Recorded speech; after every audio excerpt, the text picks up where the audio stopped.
out there that desperately need the saving truth of Jesus Christ in their life. If we are His church, then the passion of His Christ must be the passion of His followers. If He has come into our life, how can we not partake of that passion? Do we want His grace only for ourselves? Because I'm saved, I can relax now, I don't have to worry. When there are multitudes out there dying in sin every day because they know not Jesus Christ, somehow His passion must become our passion. His seeking must be our seeking. Because, folks, God doesn't just come down and speak to people. He does it through us. We are His hands, His mouth, His voice. We have to share Him with those around us.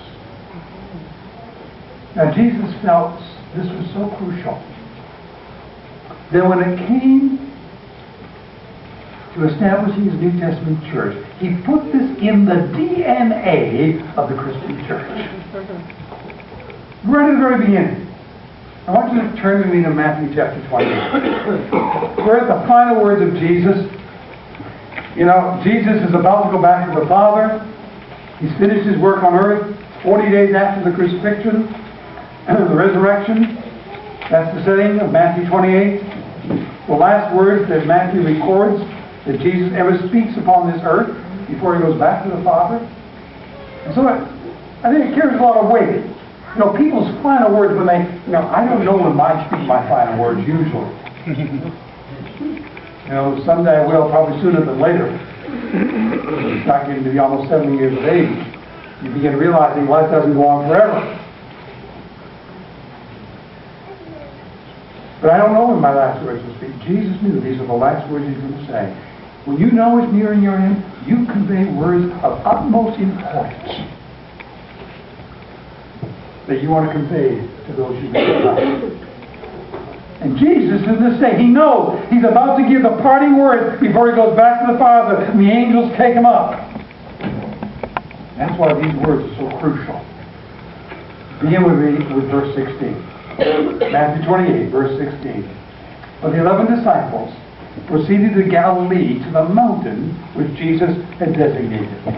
Alright, again, after the resurrection, Jesus said, there's a certain mountain, a designated mountain, where you're to go, and I'm going to meet you there. The 11 disciples went in obedience. Again, the setting. Redemption had been provided. Salvation. He is saved by the blood of Christ on the cross. He resurrected from the dead, proving He was the Son of God, and then said, meet me at the designated mountain.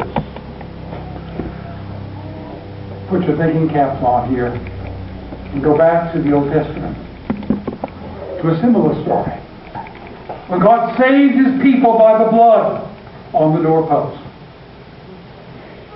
Baptized them in the Red Sea. And then said, meet me at the designated mountain.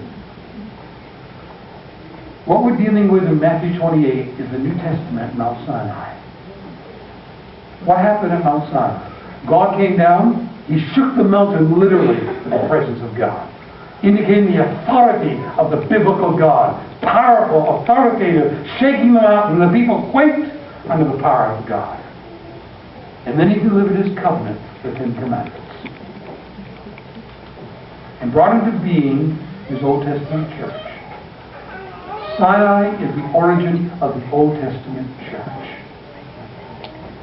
Now, Matthew 28, I believe, is the origin of the New Testament church. Jesus is calling His New Testament church into existence here.